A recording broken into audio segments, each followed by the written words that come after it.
നമസ്കാരം, ഞാൻ doctor Anupriya, medical oncologist, SUT hospital, Pattom. February 4 ലോക ക്യാൻസർ ദിനം.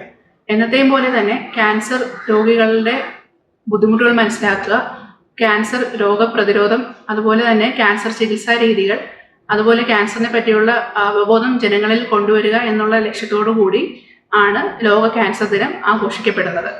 ഇതിനായിട്ട് ഇത്തവണത്തെ ലോക ക്യാൻസർ ദിന സന്ദേശം എന്ന് പറയുന്നത് യുണൈറ്റഡ് ബൈ യൂണിറ്റി എന്നാണ്. എന്ന് വെച്ചാൽ നമുക്ക് പല രീതിയിലുള്ള ക്യാൻസർ പ്രശ്നങ്ങൾ ഉണ്ടെങ്കിൽ തന്നെയും എല്ലാവരും പല രീതിയിലായിരിക്കും ക്യാൻസറിൻ്റെ ചികിത്സാ രീതികളും അതുപോലെ പ്രതിരോധ ഘട്ടങ്ങളും അതെല്ലാം അഭിമുഖീകരിച്ച് വരുന്നുണ്ടെങ്കിൽ തന്നെയും അതിനെല്ലാത്തിനും ഒരുമയോടുകൂടി അവർ ക്യാൻസർ രോഗത്തെ പ്രതിരോധിക്കുന്നു എന്നുള്ളതാണ് അർത്ഥമാക്കുന്നത്. അതിനു മുന്നായി എന്താണ് ക്യാൻസർ? ക്യാൻസർ എന്ന് പറയുന്നത് നമ്മുടെ ശരീരത്തിലുണ്ടാകുന്ന ഏതെങ്കിലും കോശങ്ങളുടെ അനിയന്ത്രിതമായ വളർച്ചയാണ് ക്യാൻസർ എന്ന് പറയുന്നത്. അങ്ങനെ നമ്മുടെ ശരീരത്തിലെ ഏത് ഭാഗത്തു നിന്ന് വേണമെന്നുണ്ടെങ്കിലും ക്യാൻസർ ഉണ്ടാകാം.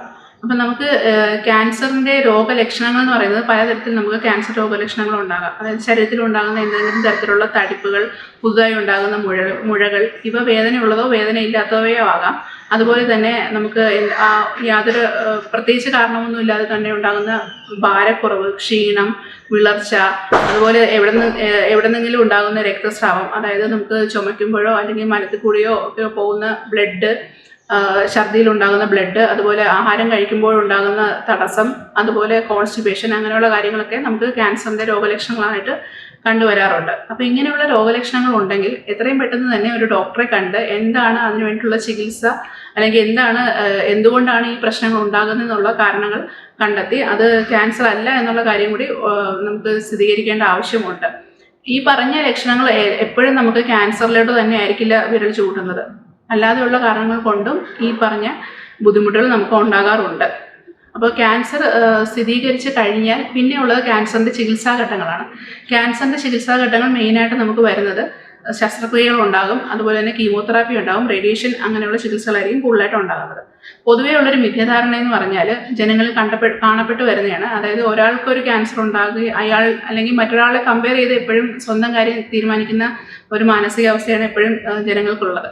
അപ്പം മറ്റൊരാൾക്ക് ഈ ക്യാൻസർ വന്നപ്പോൾ അവർ കീമോതെറാപ്പി എടുത്തപ്പോൾ അല്ലെങ്കിൽ ഈ ഒരു ട്രീറ്റ്മെൻറ്റ് പ്രത്യേകിച്ച് ഒരു ട്രീറ്റ്മെൻറ്റിലോട്ട് പോയപ്പോഴത്തേക്ക് അവർക്ക് അങ്ങനെയുള്ള ബുദ്ധിമുട്ടുകളുണ്ടായി. അപ്പോൾ അതേ ബുദ്ധിമുട്ടുകൾ തന്നെ എനിക്ക് ഉണ്ടാകാനുള്ള സാധ്യത ഉണ്ടെന്ന് വിചാരിച്ച് അത് അന്ധമായിട്ടുള്ള കുറച്ച് മിഥ്യാധാരണകളും കാരണങ്ങളും കൊണ്ട് ചികിത്സകൾ എടുക്കാതിരിക്കുന്ന ഘട്ടങ്ങളും കാണാറുണ്ട്. അപ്പോൾ പ്രത്യേകിച്ച് മനസ്സിലാക്കാനുള്ളത് ഓരോരുത്തർക്ക് വരുന്ന ക്യാൻസറും ഓരോ തരത്തിലുള്ളതാണ്. അത് ഇപ്പോൾ ഉദാഹരണമായിട്ട് നമുക്ക് ബ്രസ്റ്റിൽ വരുന്ന ക്യാൻസറിനെ പോലെ ആയിരിക്കില്ല ശ്വാസകോശത്തിൽ വരുന്ന ക്യാൻസർ ബിഹേവ് ചെയ്യുന്നത്.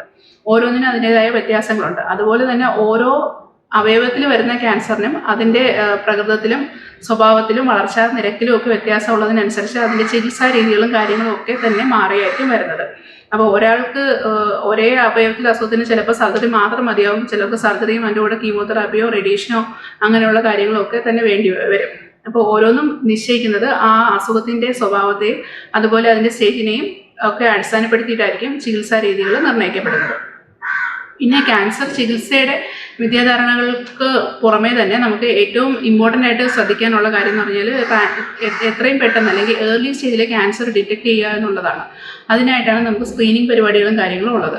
അപ്പം അത് കൃത്യമായിട്ട് തന്നെ നമുക്ക് ബ്രസ്റ്റ് സ്ക്രീനിങ് ഉണ്ട്, സർവൈക്കൽ ക്യാൻസർ സ്ക്രീനിങ് ഉണ്ട്, അതുപോലെ നമുക്ക് ഈസി ആയിട്ട് അവൈലബിൾ ആയിട്ടുള്ള പലതരത്തിലുള്ള സ്ക്രീനിങ് പരിപാടികളും ഉണ്ട്.